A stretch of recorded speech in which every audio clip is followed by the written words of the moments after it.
Invoke their presence as we welcome everyone by saying, whoever you are and wherever you are on life's journey, you are welcome here. I invite you to stand as you're able as we join in our gathering songs. First, draw the circle wide.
Vision of what things could be.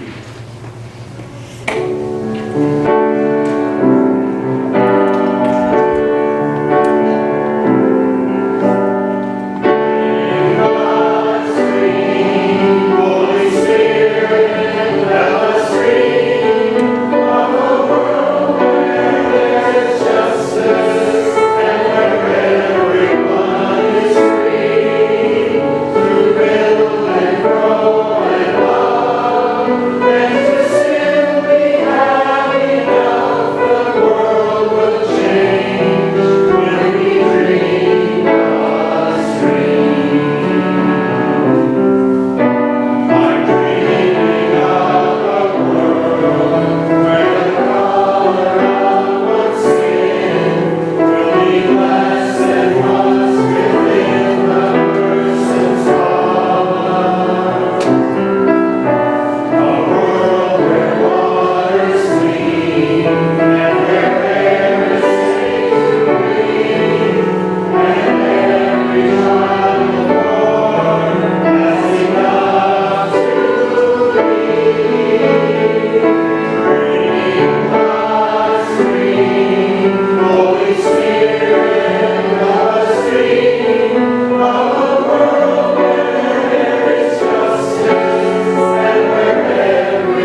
take a moment and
We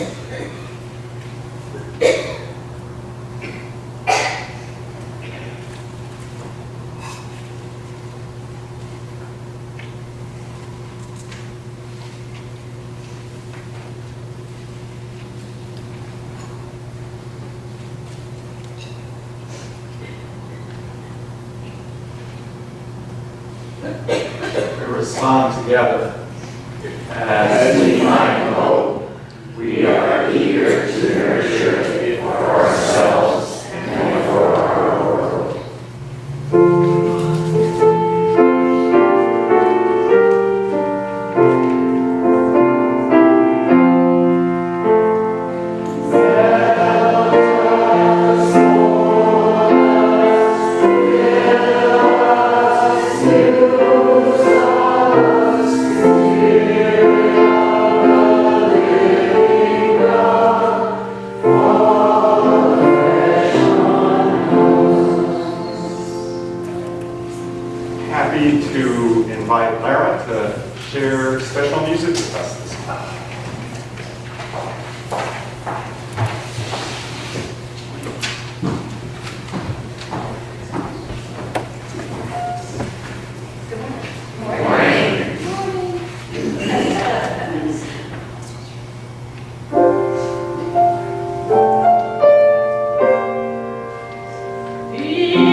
know it, we've just been blessed.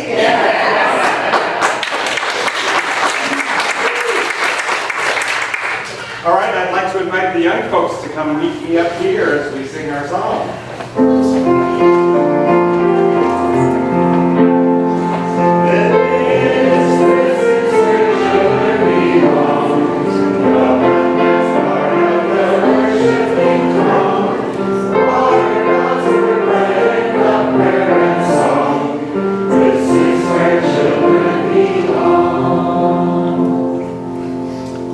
Are you ready to go back to school? No!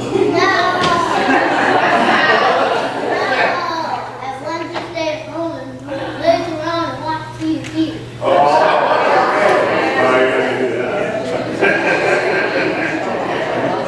well, I want to talk to you about something that's kind of hard to talk about, not just for kids, but for adults too. And it's this word, faith. Do you know what faith is? What do you think? You don't know? Faith is essentially something that you know exists, but you can't describe it or prove it. So, for instance, when I go like that, I have faith that there's gravity, right? And there's scientific ways of proving that, but I don't think about that when I take one step after another, because I just trust that gravity will be there. Of course, it also might be kind of fun to take a step and go.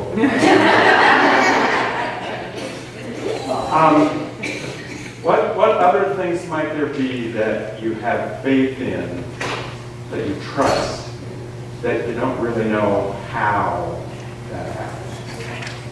What?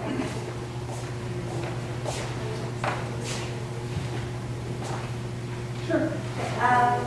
Like an unconditional belief. Unconditional belief. We had confirmation classes. And they remember. So yes, a belief, an unconditional belief that doesn't have boundaries to it, that you just believe it. And we say that we have faith in God, even though we don't know what God is, really. Some artists have drawn paintings of God, and it's usually a guy. But sometimes it's a woman. And so we have faith that God is there, even though we can't describe it. And sometimes it gets pretty hard to believe it, because everything around us says it probably isn't true.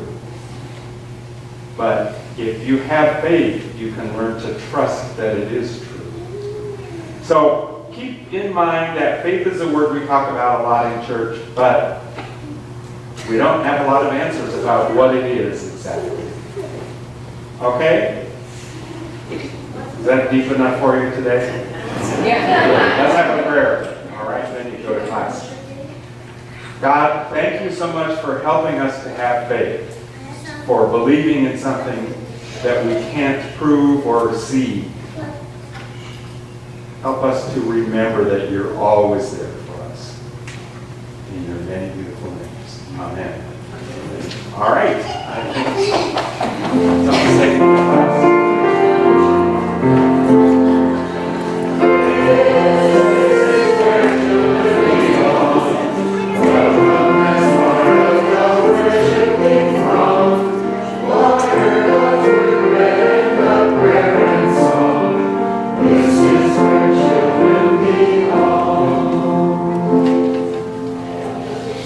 Our Now Testament today comes once again from Daily Devotionals. If you've not signed up for this daily thing that comes from the UCC, you really ought to, because they're spectacular.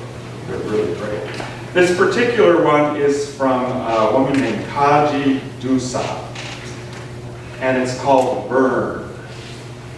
Starts with this scripture. There the angel of the Lord appeared to Moses in the flame of fire out of a bush. He looked, and the bush was blazing, yet it was not consumed. From Exodus 3. Burn. I've been living with this word in my prayer life for the past several weeks. Burn. See the land on which you stand and know it to be holy ground. Take the sandals off your feet. I've been trying to figure out what on earth to do with this word. In places where it can be pretty ridiculous to stand without the protection of a strong soul, with thorns on the ground, when the entire environment around you feels unsafe. If there's anything in our story that might identify with Moses and the others trying to figure out what to do with the flames, the most faithful thing might be to embrace the fire. Maybe you're trying to be like Jesus, which is worthy but risky. To be like Jesus, your face must be turned toward God's future, which automatically means your neighbors won't understand you, which might also mean that you will burn. But before you get there, you would do well to know the difference between being consumed and being a fire. Burn. God has a witness for you to offer that might singe the folks around you. Burn anyway. Burn. Follow Jesus. Put your hand to the plow. It might singe, but you will be fine. Burn. Burn for God's message in you. Dear God, may we burn with your love. Amen.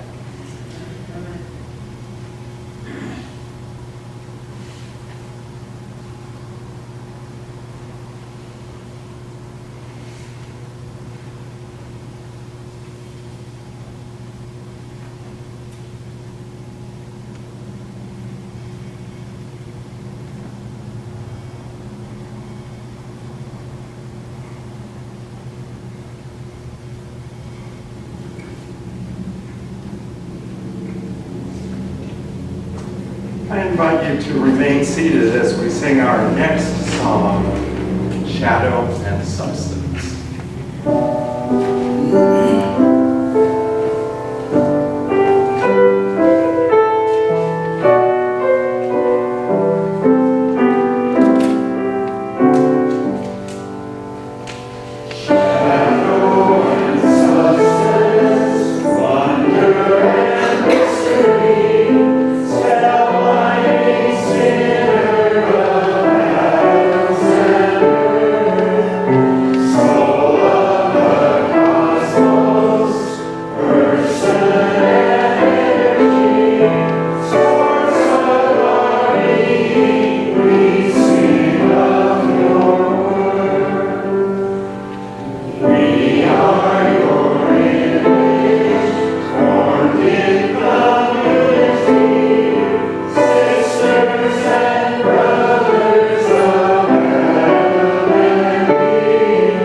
Today's reading is from Jeremiah 31, 3 through 6, and 33 through 34.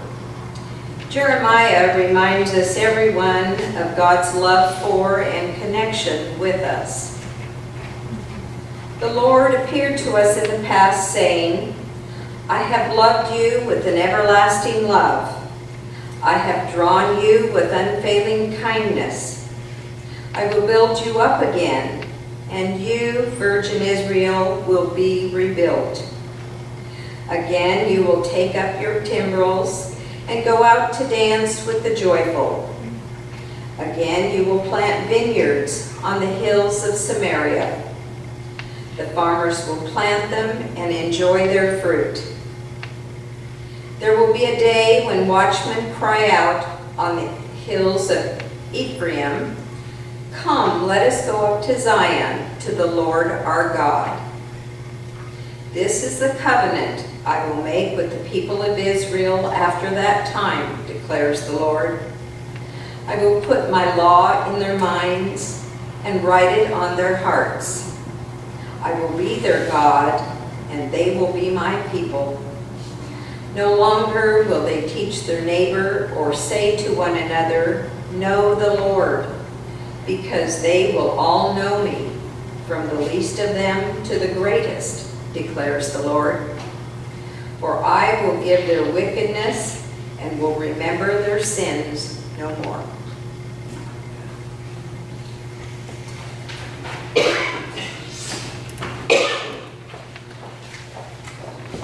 Thanks.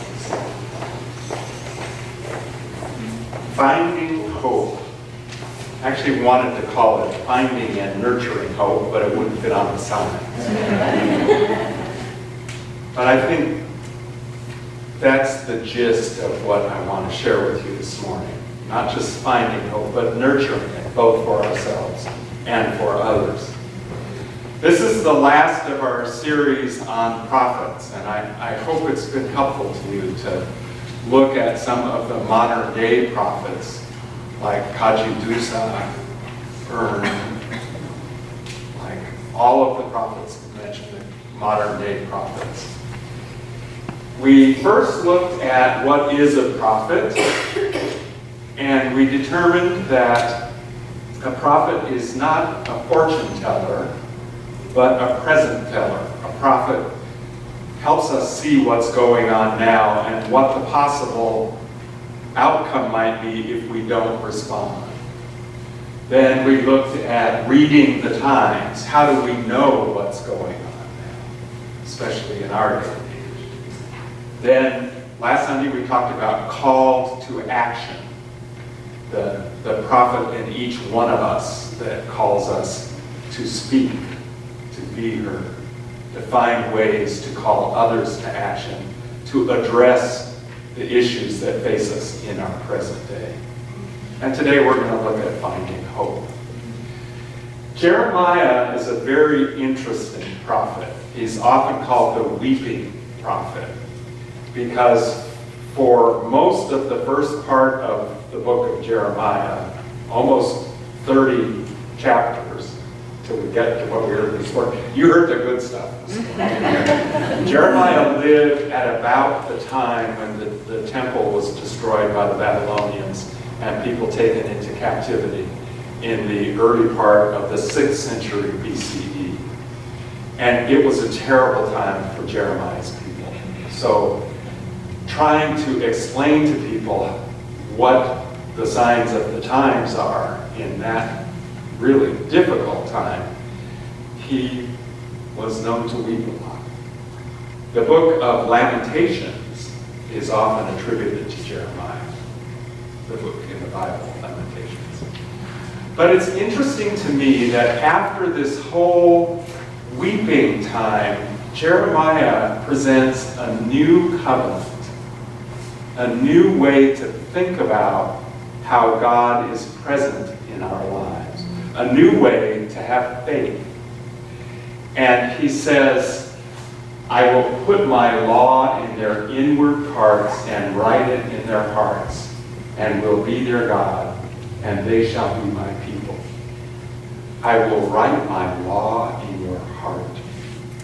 Now in Bible study we got sucked into the common day acceptance of the word law, which doesn't always have positive ideas, but in this case it refers to the Pentateuch, the first 5 books of the Hebrew Bible, which tell us the best ways to live.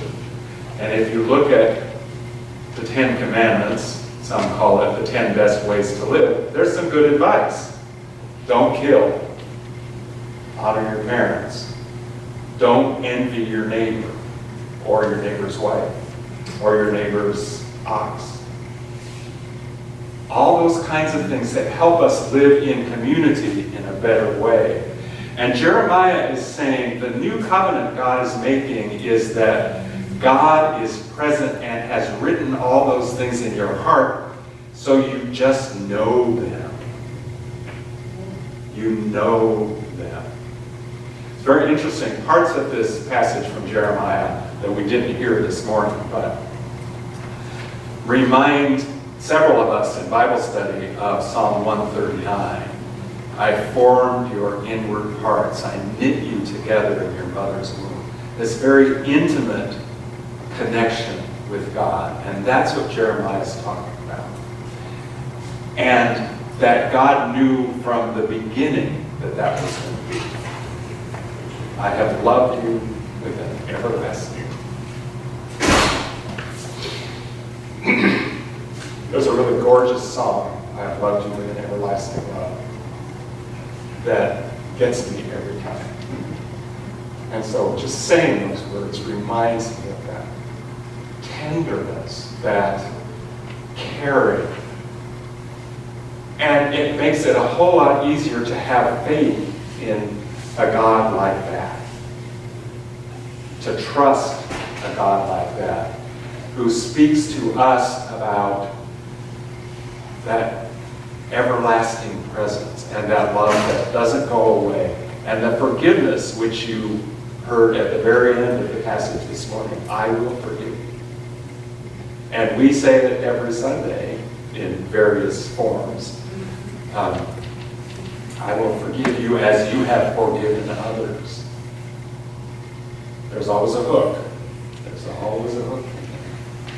But that continual presence of God. And so it's a presence that you can't ignore, too. That's the big hook. It's a love that won't let you go, that it sucks you right in. And so I'd like to share this musical piece, "O Love That Will Not Let Me Go."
remembering the words, I give thee back the life I owe.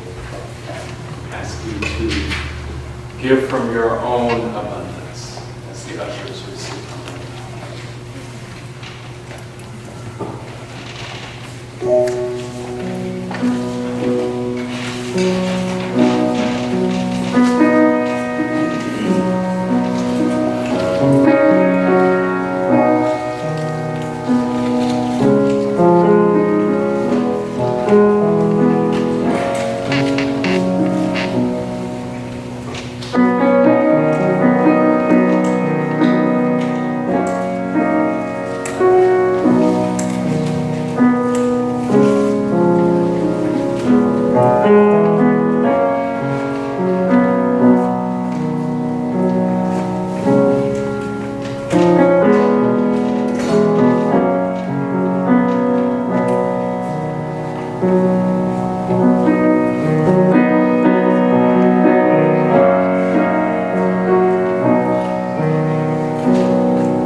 come to this time of prayers of the community, prayers that you wish to share with those of us gathered here.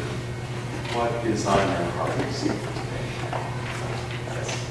I'd like to pray for safety and nonviolence for the over 100,000 protesters in Hong Kong. We're trying to protect their civil rights against an authoritarian government. Prayers for safety and nonviolence for the 100,000 protesters in Hong Kong. God of love. Thank you for your presence.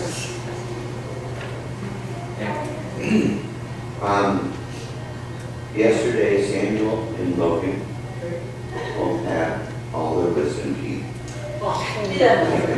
Friday, excuse me. And Logan had an additional tooth getting ready for his braces as well. So I asked for prayers for them. And lastly, I am working with a family who has a son that has functioning autism and has had many challenges in schools, middle school. And I feel for this family. They're starting a brand new church with ministers. And I have been hired as their behavioral consultant.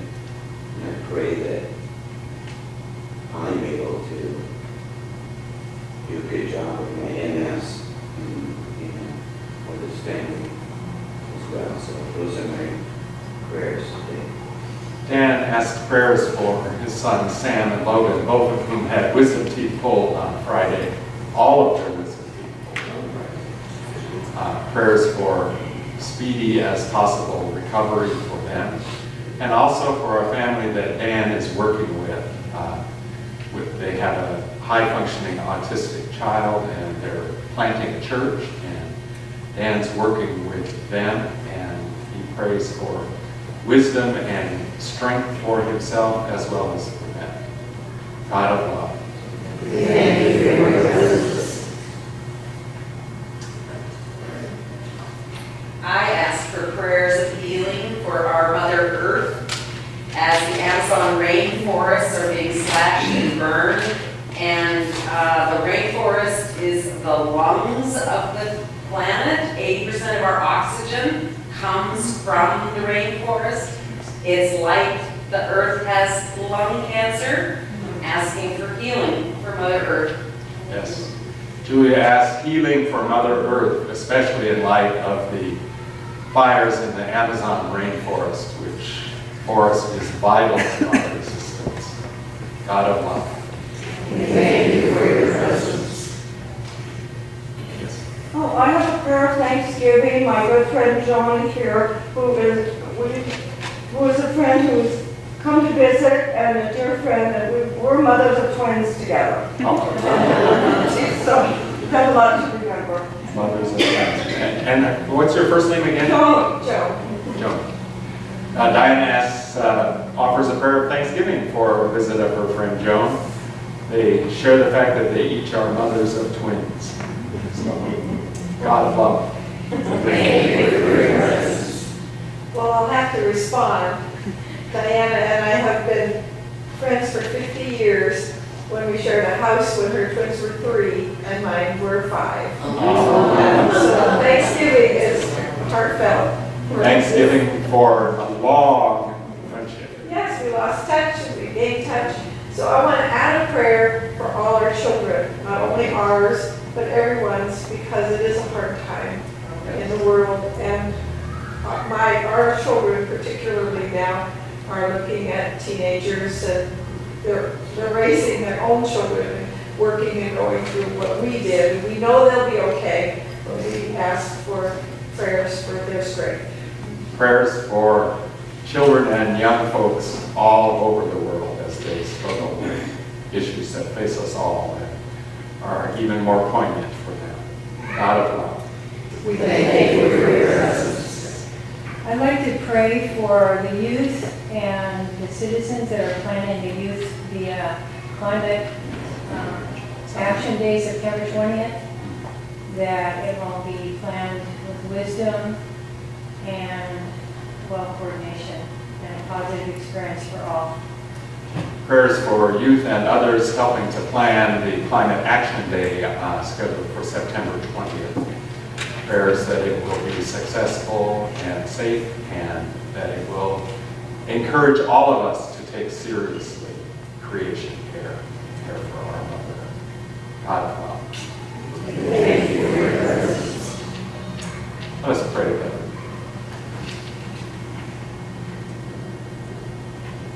God, we know that you are intimately present with each and every one of us. Even when we forget that, we are reminded that your love encompasses all of creation. As we come together this morning, we have lifted up specific names for prayer, and we also know that each of us has prayers which we hold close to our hearts. And we know you know them already. But we ask that your presence with all those who hunger for reassurance and for that care and compassion that you offer to all of us. We also ask that you empower us to be agents of that love and compassion and justice, that we might share your all-abiding presence with others. We do pray for our planet and all of creation, but especially for Earth as we are dealing with many different catastrophes, both human-caused, natural-caused, some of which involve the natural world and some of which involve relationships. The task is daunting, oh God, but we know that you call us to burn, to be a fire and not be consumed. Help us to find ways that we can help make this place a better place for everyone. We especially pray for families of Thelma Nance and Mary Taylor, both of whom passed a week ago, more than a week ago. We ask your presence with them as they find ways to remember their loved ones and to grieve their loss and to understand that they are still present with us in very real ways. All of these things we ask in the name of your beloved child, our brother and teacher, Jesus of Nazareth, who taught us to pray in these words from the Gospel of Luke. Abba God, help us to honor your name. Come and set up your kingdom. Give us each day the food we need. Forgive our sins as we forgive everyone who has done wrong to us. And keep us from being tempted. Amen. Our peace moment today is about Camp Hope, which is a national organization, and a fairly recent chapter in Oregon has begun and truly brings hope to young people who have lived through horrible situations.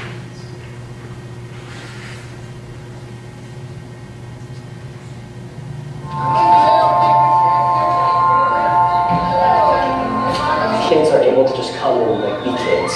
Create this really safe environment for kids to grow and heal. Camp Hope really is that spark for the future for these kids.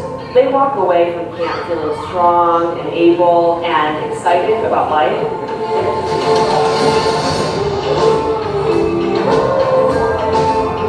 Camp Hope is really about three core things. It's about believing in yourself, believing in others, and believing in your dreams. And everything we do centers around that, and centers around how to find hope in the dark places. Basically just feeling good about yourself to like get away from all the negative things around you. When trauma enters a person's life, that can be really impactful in terms of being able to build trust and a positive relationship with other people. You know, the relationship building, being compassionate, making sure that we are supporting and cheering kids for everything that they're doing at camp. And really providing that safe and encouraging environment for them to grow. I got to share with other people something I couldn't share with the people back home. And it feels so awesome to have those type of people. The world that they're looking at is not the world in its entirety, that there is a better world out there. There are nicer people, people that will treat them with respect no matter what. Connect with them more easily, like they go with the past, like I can like open more to them because they've been through what I've been through. As counselors, we facilitate small like group discussions about that. These kids are able to realize like, wow, like I'm not the only one that has gone through this experience. They don't have to do this alone. From the counselors themselves, I started to learn to like they're like role models to me. I want to be like them. I want to be positive all the time. Just always have a smile on my face. I really believe it is about the community and all of us working together to make a difference in the lives of these kids. We're creating that agency and that willpower and that way power to get from a dream to reality for kids, and that creation of hope, that pathway to hope that we're all supporting for these children is really what's going to change the trajectory of their lives. This is the first time I've ever done any of these things like archery and whitewater rafting. High ropes course, arts and crafts, hiking. Hang out, play some cards. When at the end of the day, we have a campfire. Camp World is like a home to me. Once you get these kids to push themselves and try all these new things, they're able to really discover a side of themselves that they didn't know that existed. Our goal is to build kids up to really pull out the positive character traits that they have within themselves. When they cheer their peers on, or at the end of the night at campfire, when they're singing their songs and then they get their character trait awards, and just that beaming pride on their face when they are acknowledged for all the wonderful things that they do. With positive reinforcement and caring adults, really fun activities, and that sense of self that Camp Hope brings to them. It's a really valuable resource in the community because it breaks that intergenerational cycle and gives kids the skills to navigate what they've gone through and move forward in life. Lots of field games. We have like capture the flag, soccer, all that stuff. Team building, getting along, supporting each other, and making sure everyone feels good about themselves. It's really nice because you don't have to think about stuff that's like bad that's happened in your life, and you just get to think about the future and how good it's going to be. Everyone, it always works together. There's a lot of teamwork and support, and like just everyone, we get to know everybody, and we make a lot of new friends. When I first came here, I was just a bit like, a little bit shy, I didn't want to talk to anyone, and then as soon as I started getting into it, I started like working with teams, teamwork, and then meeting other cabins, which was amazing. It really brings hope, and I really love to have some hope and to see people have hope. It's just so heartwarming to like witness and be a part of, and it's just awesome. That vision for a world without domestic violence is possible, and I think Camp Hope is one piece of that puzzle. This is the first in Oregon, and other agencies throughout Oregon are looking at us as a model. So for us, this is absolutely exciting to see that this is the first, and it's just the beginning.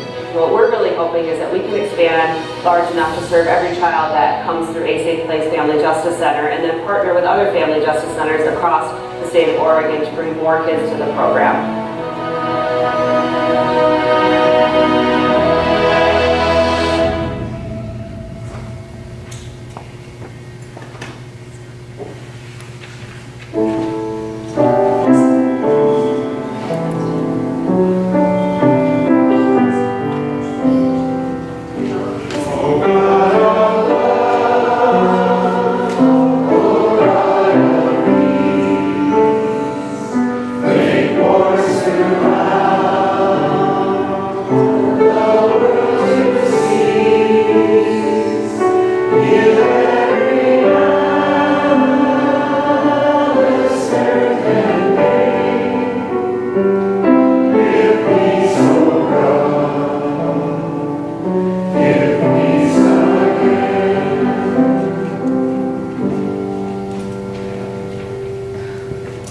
You'll find announcements in the back of the program.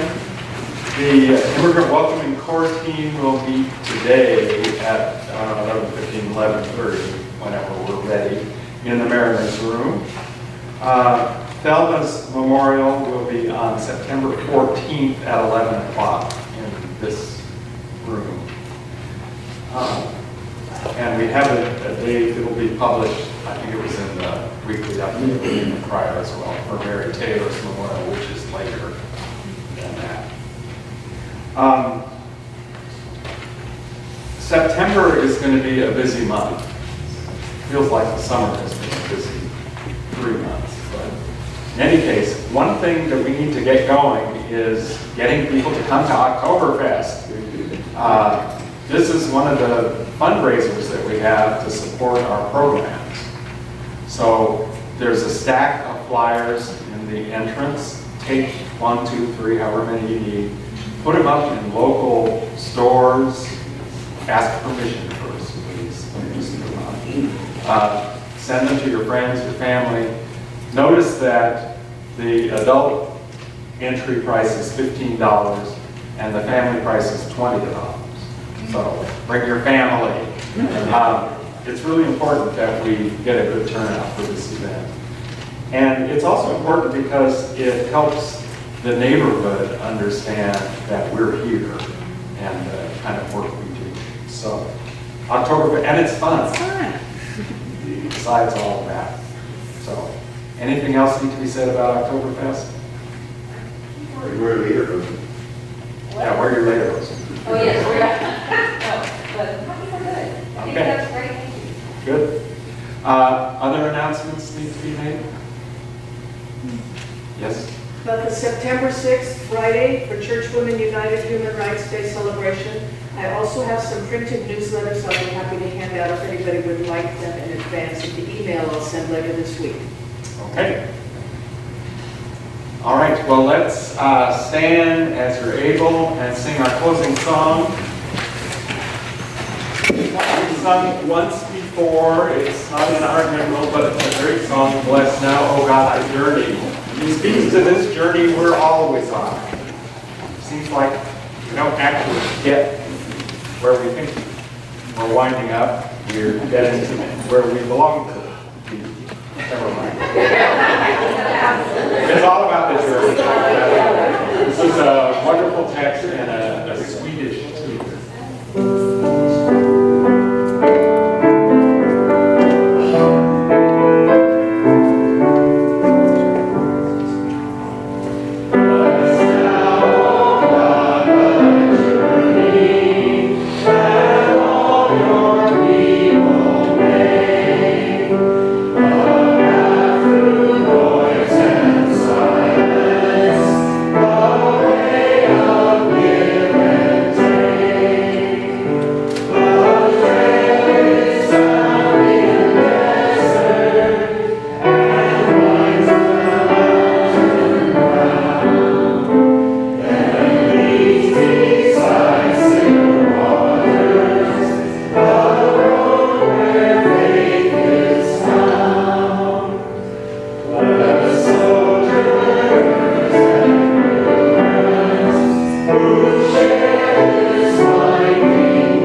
but our service continues.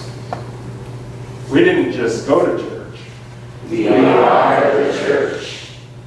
And hear these words from, I think, a modern day prophet, Emily Dickinson, and many artists like her who share life truths with us. Hope is the thing with feathers that perches in the soul and sings the tune without the words and never stops at all. Go in peace and live in love. Amen.